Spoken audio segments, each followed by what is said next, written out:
जी हां, तेल अवीव में विध्वंसक हमला हुआ है। बड़ी जानकारी, बड़ी खबर। सबसे पहले ईरानी हमलों से दहला तेल अवीव। इजराइल के अहम शहर तेल अवीव को निशाना बनाया है। तेल अवीव में दिखी आग की लपटें, तेल अवीव में तबाही का वीडियो सामने आया है। ये तस्वीरें तेल अवीव की, आप देखिए कैसे ईरान की मिसाइलों ने यहां पर तबाही मचाई है।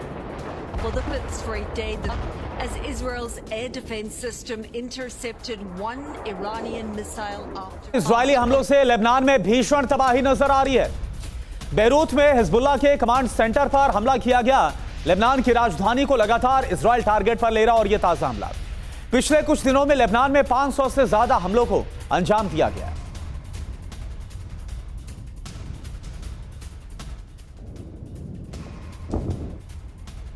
वहीं ईरान के शिराज में एयर स्ट्राइक, इजरायल ने आर्मी बेस को निशाना बनाया है, टारगेट किया है। हमले में एयर डिफेंस सिस्टम तबाह हुआ।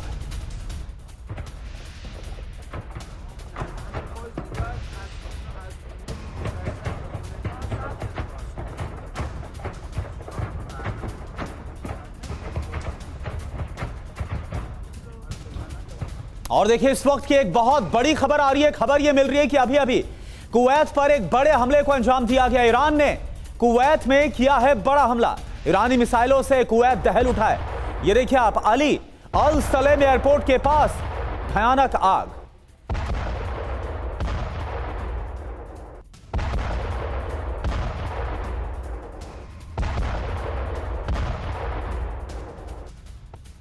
और लेबनान में इजराइल का विध्वंसक हमला। दक्षिण लेबनान में आईडीएफ की भीषण गोलाबारी। हमले में यूएन फोर्स के 3 सैनिक जख्मी हुए। Oh my God. Oh Jesus. Radiboye. Oh. Oh my God. Oh Jesus. Radiboye. Oh. और एक और बड़ी खबर, यह खबर इजराइल से है क्योंकि ईरान के हमलों के बाद इजराइल दहल उठाए। तेल अवीव पर ईरान ने भीषण हमला किया। ईरान ने रिहायशी इलाकों को टारगेट पर लिया। यह देखिए आप तस्वीरें। और एक और बड़ी खबर तेहरान से खबर है। तेहरान एयरपोर्ट पर विध्वंसक हमला। इजराइल ने भीषण बमबारी की है। तेहरान एयरपोर्ट पर हमले के बाद कैसे आग लग गई। मेहराबाद एयरपोर्ट की तस्वीरें आप देख पा रहे हैं, जहां पर इजराइल की तरफ से भीषण बमबारी की गई। और हॉर्मुज स्ट्रेट में ईरान का ड्रोन अटैक। ईरान के ड्रोन हमले में ऑयल टैंकर तबाह हो गया है। ऑयल टैंकर को बनाया गया निशाना। तस्वीरें भी सामने आई हैं, ये देखिए। हॉर्मुज स्ट्रेट में ईरान ने हमले किए हैं, ड्रोन के जरिए अटैक किया है और ये ऑयल टैंकर इस हमले में धू कर जल गया।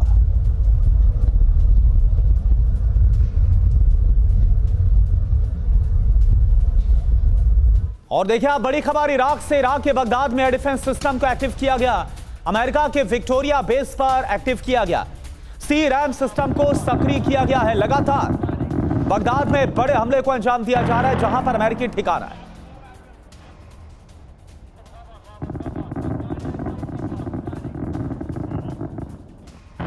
इधर ईरान पर अमेरिका का विध्वंसक हमला लगातार जारी है। पिछले 7 दिनों में 3000 से ज्यादा हमले किए हैं। बमबारी में 1300 से ज्यादा लोगों की मौत हुई है।